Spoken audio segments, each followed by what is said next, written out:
Our guest today is Senator Mike Braun, who represents the great state of Indiana. Senator, welcome to the show. Hey, my pleasure to be on. Excellent. We're here to talk today about the federal vaccine mandate for COVID-19. The Biden administration has put a pause on a federal COVID vaccine mandate that would have required companies with 100 plus employees to get all employees vaccinated or force them to go through a weekly testing regime to make sure that they were COVID negative. What did you think of that mandate when it was first announced? Well, coming from running a business not too long ago, in fact, I was doing that right before I got sworn in for Senate. I knew that was going to be looming as something that when they said they were going to do it, the thing to keep in mind is there's been so little transmission at the entity level. Business, school, protocols were put into place way in the early stages of this, and transmission has not been happening there. I mean, most companies have been dead serious about keeping their employees safe, their customers safe, put in temperature check stations. If you get sick, stay at home. It's been a non-issue. And then, due to how politicized this has become, at the tail end, when everything was kind of ebbing, so to speak, you come out to where, in my state, let's set the federal employees and contractors aside. They were going to be impacted similarly. They started to soften some of those enforcement measures, which told me maybe they'd back down, but really they didn't back down in the sense that they could have said, hey, this is a bad idea, let's forget it. So 10 to 20%, up to, in some cases, 40% of employees are not vaccinated at many of the places in my state. And again, it's going to be the smaller businesses, Main Street, not the biggest companies, because they were kind of in on this idea of mandating anyway. So I am hoping that with the court action, the fact that we got 50 Republican senators, I did that within about a 10-day span. And the 9 or 10 that didn't get on in the first few days, because they were hearing the same thing back in their districts, they wanted to see the text.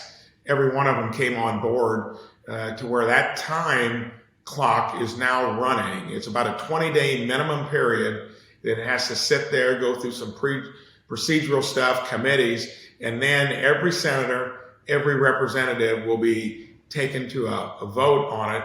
So it'll be a public record. If you're for something, it polls at 14%. That was an Axios poll that when you say get the vaccination or lose your job, 2/3 of Democrats at the grassroots level think that's a crazy idea.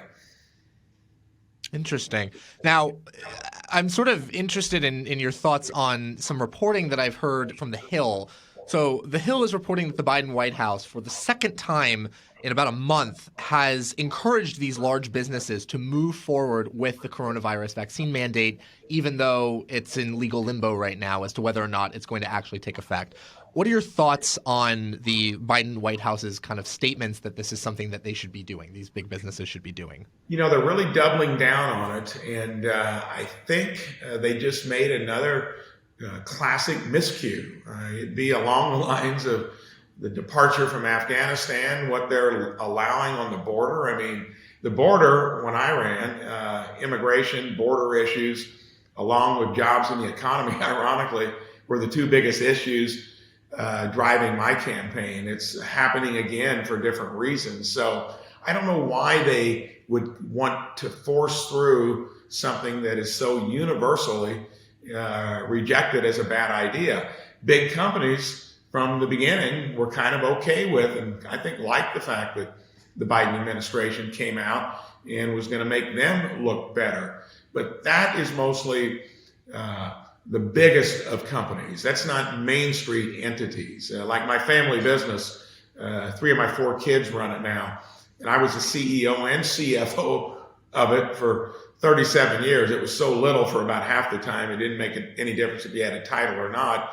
We're worried about the same thing. We think in our particular part of the state, there's a defense weapons facility just an hour or so up the road. They're in that cultural category where everyone there, whether it's a government related or business entity, even school employees in many cases.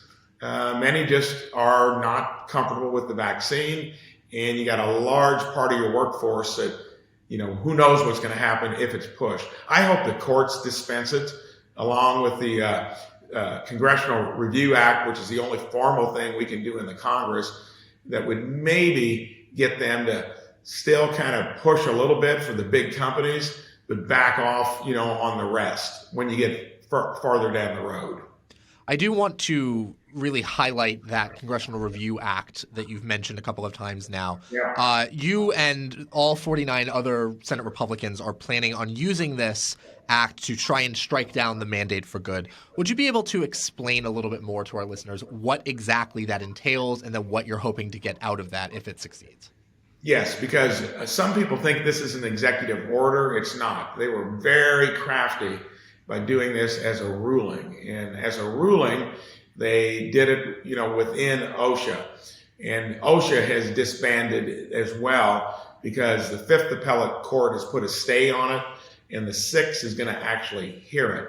But the Congressional Review Act is the only tool that Congress has when you've got a rule that comes from the executive branch where you can actually abrogate it. You can call it up for a vote, and we just need one Democrat to pass it through the Senate because it's just a 50-vote threshold.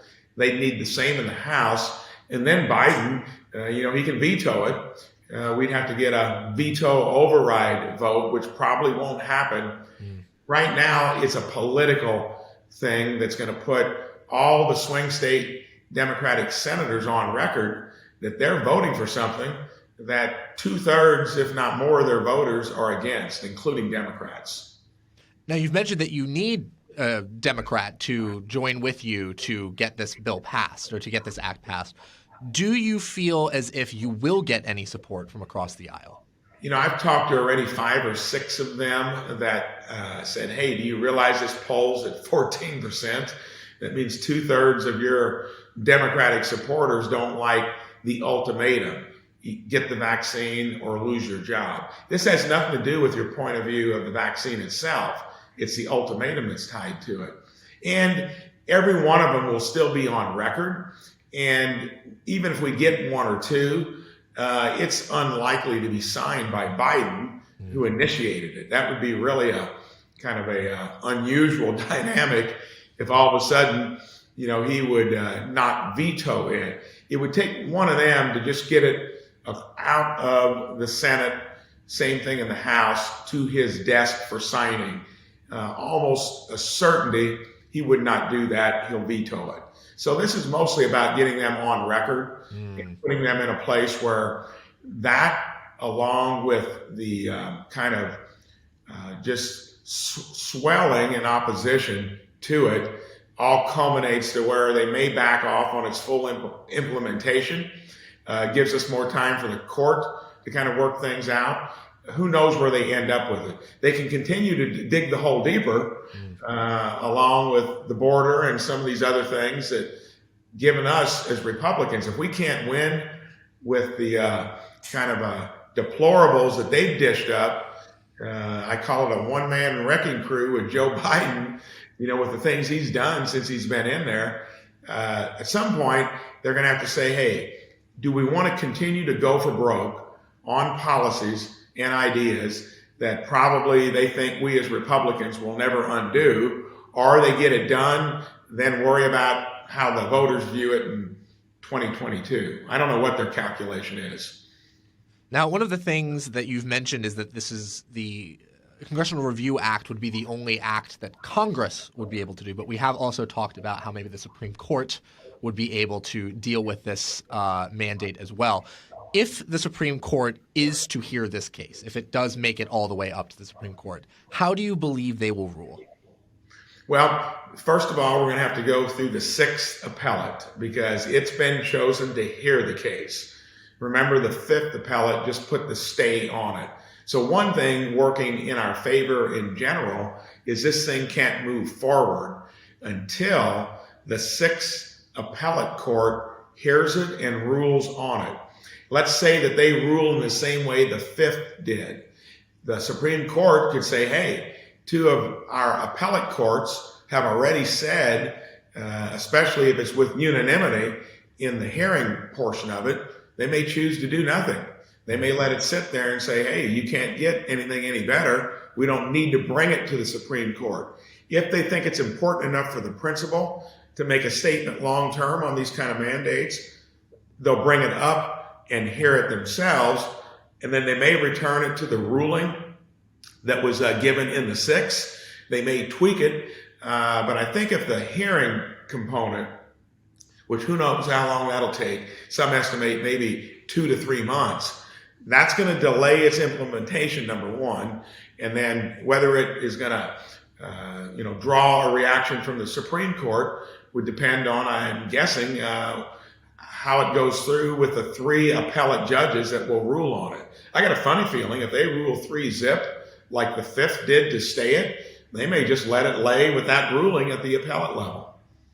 Interesting. Now, Senator, this is not the first time that the Biden administration has released a legally dubious order that basically circumvents Congress. This evokes sort of the eviction moratorium that ran into a similar issue where the courts had to stay it. Do you see that happening here as well?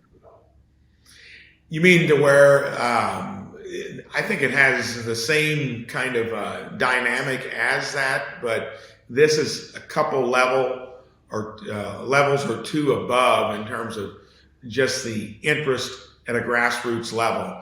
The eviction moratorium and anything around it was impacting a much narrower group of citizens. This is impacting, listen to this, between 100 employees and 500, that's 93,000 entities. And remember, we were paying through the CARES Act, through the federal government, to keep employees at their job, at their post, up to 500. So it's got an inherent contradiction here. This is a much bigger deal from anything that the Biden administration has done. Might carry similar dynamics, but I think this is something different, and I think they've just really gotten so far ahead of their skis on this one, thinking that maybe, hey, they can just ram it through. They had the large woke kind of corporations kind of helping them, but that was very thin support at the level of the very biggest companies. This is getting into Main Street America, where businesses like mine are positioned, and it's a much different point of view. Well, as a business owner, I do think you have some insight that I would love to hear. On your website, on your Senate website, you have a post that reads, "Job creators oppose Biden's vaccine mandates for business." Have you heard any stories from your constituents or from people in smaller businesses who have been affected by this mandate? So I've had more traffic from phone calls, emails, any way you can get a hold of your senator on this one issue more than anything else since I've been a senator in a little under 3 years. Wow. There's just no comparison. And I'll give you a kind of a vivid little story. It was one of the recent breaks when we were back at home, neighboring business that'll actually be protected from it. But one of the employees that I've known for a long time sees me leaving my office, pulls up, is talking about this as an example, even though they're going to be exempted because they're way under 100 employees. Where is our country going? How can you be mandating something where this should be a personal decision between yourself and maybe your doctor, to where the federal government can come in and do it? So other than the very largest companies and the very progressive side of politics here in DC, the rest of the country has just, in a groundswell, businesses even that aren't going to be impacted by it, that are under 100, are weighing in, because what is the next shoe to drop? Where does the Biden administration try to weigh in again in a heavy-handed way?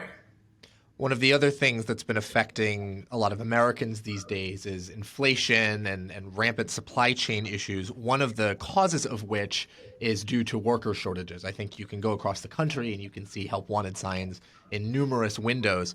What are your thoughts on how this vaccine mandate affects businesses in terms of worker shortages? That was the biggest issue pre-COVID would have been workforce. That's probably another conversation we need to have, but higher education stigmatizes against a lot of the jobs that we need out there, which basically need a better high school education. So workforce is something that all through this journey has been impacted in a way. Think about it, when the government comes in and makes all these bureaucratic decisions, you're essential, you're not, and then puts all that money into the system that allows individuals to not have to calculate what is the dynamic, the work ethic. Is the government going to be my new business partner and how I make a living? Many that did not come back to work, of course, might have had bona fide issues about navigating safely through the pandemic. I told you earlier in the conversation, my observation, which has been almost 100% the case, that has not been the issue. There's been hardly any transmission at places where you work because we took it seriously. Now, do people that have been staying at home watching Netflix, saving money through stipends from the government, how do they calculate that return to the workplace? We've seen just recently, people have left the workforce in droves. When will they come back? There's been something that'll be long-term from this that the government started by changing that dynamic of when you normally run into scrapes, it's due to economic reasons. And you've got a valid tool there, unemployment.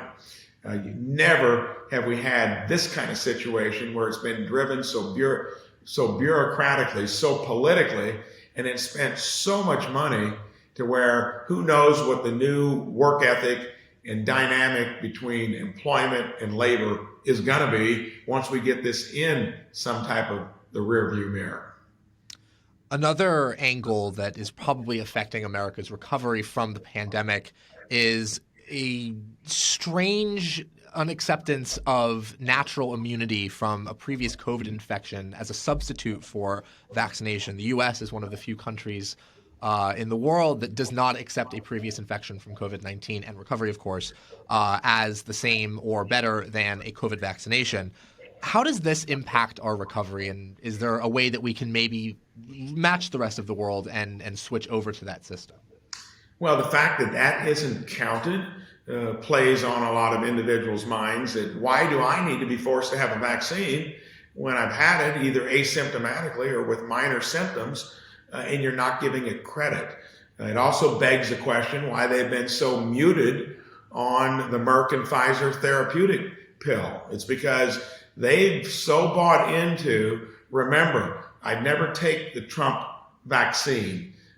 Both Kamala and Joe Biden on record saying it. Of course, they get in there, then embrace it, then talk about what a great job they're going to do with getting it out there.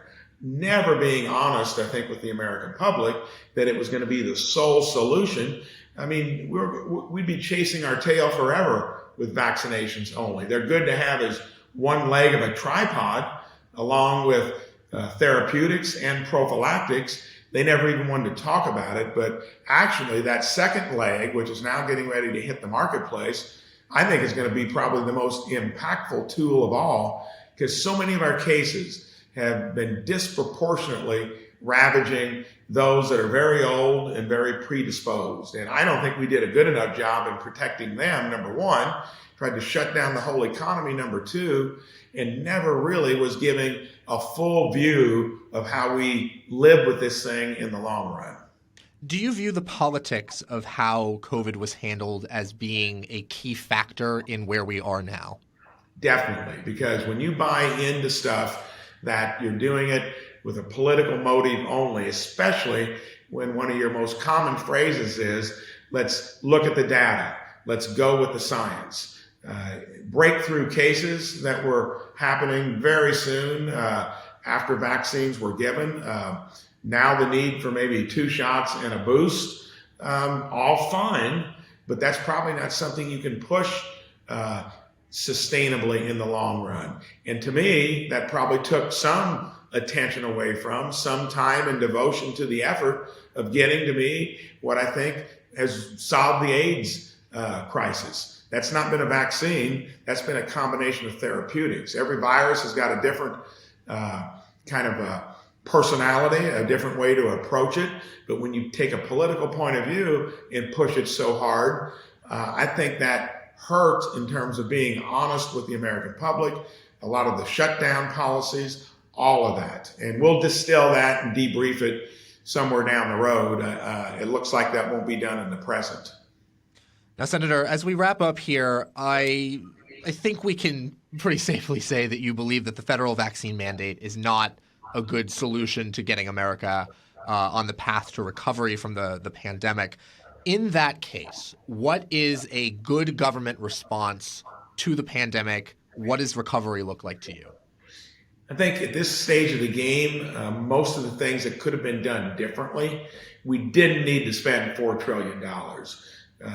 Bureaucrats got a hold, and government, of the entire navigation. They didn't check with Main Street. They didn't peer into the fact that transmission wasn't really occurring at the workplace. And I think from here forward, government maybe should take the cue that when we navigate through something like this in the future, that you don't politicize it, number one.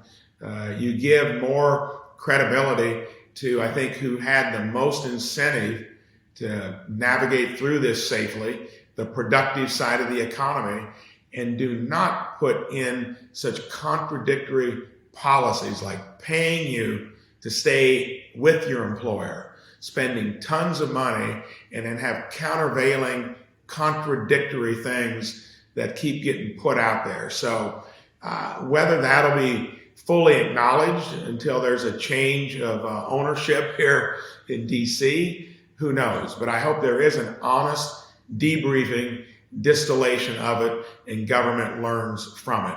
We're pretty polarized out here. It doesn't surprise me that you get statements like, I never take that Trump vaccine, and then you promote it as being the government that's actually logistically taking it to the people.